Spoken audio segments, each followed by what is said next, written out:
Luke Skywalker has escaped, his friends with him, with the exception of course of Han Solo, who has been frozen in carbonite and is in the possession of Boba Fett on board his ship.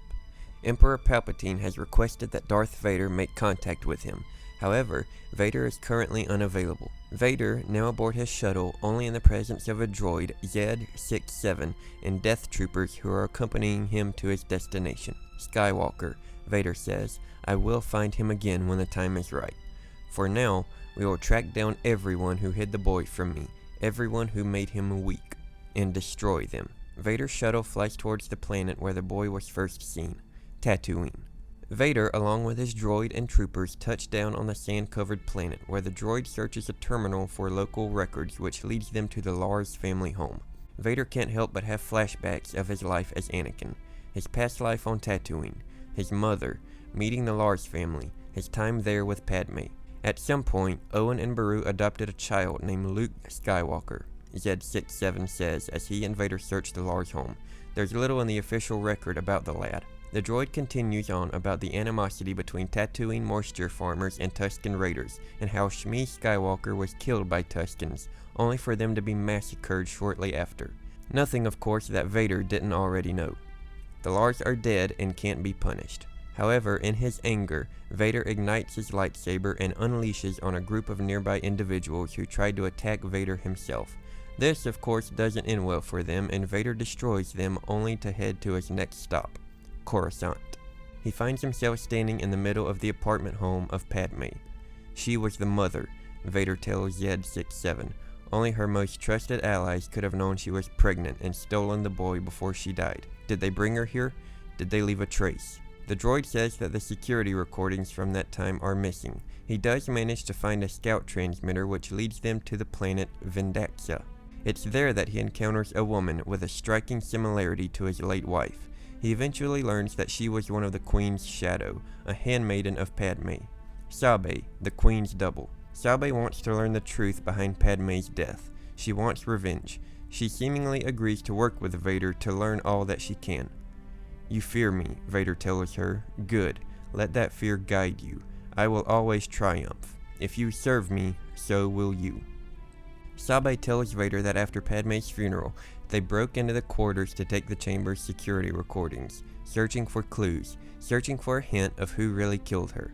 After the rise of the Empire, the recordings were hidden on Naboo, and that's where they go next. Everywhere they go, Vader thinks back on his memories with Padme.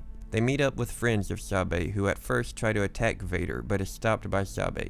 Vader nearly unleashes on the group. However, he holds in his rage after learning they are the ones the security recordings were given to. The group eventually gains the recordings they have been searching for. However, once the recordings begin playing, Vader sees images of Sabe and her friends, calling themselves Amidalans, seeking vengeance for their fallen queen. The last time I saw Padme, Sabe says, she was heading to Mustafar to find Skywalker. Years later, we learned that Mustafar was your domain. You killed them, didn't you? Vader ignites his crimson blade and a war ensues. However, a terrible monster from the waters of Naboo attack the group and they are all separated. Vader manages to kill the beast, but not his new enemies. Later, he finds himself at the tomb of his wife. However, Sabe and now the rest of the Queen's handmaidens have found Vader there also. If you wish to live, Vader begins, leave now, or he is unable to finish as the group unleashes their fury on the Sith Lord. They are of course no match for Vader, and Vader uses his powers to push them away from him before he finally enters the tomb. Z-67 performs a scan and finds a med implant, stamped and traceable. This leads them to Polis Massa, a former rebel base, now bombarded by Imperial troops. The droid searches the port control for data and discovers a Naboo J-type star skiff that was transporting Padme along with two droids and none other than Obi-Wan Kenobi. She was injured, the droid says, and was apparently brought here to save her life. Kenobi, Vader says under his breath. Vader, his droid, and the troopers find themselves at a maternity ward, and Vader inquires of any recordings.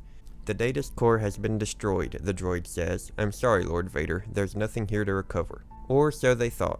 They stumble across one of the midwife droids and are able to obtain a holo image from it. Vader looks on at his wife, who has just given birth, as she says once again the name of Obi-Wan. That name again, the droid watches. He must have been very important to her.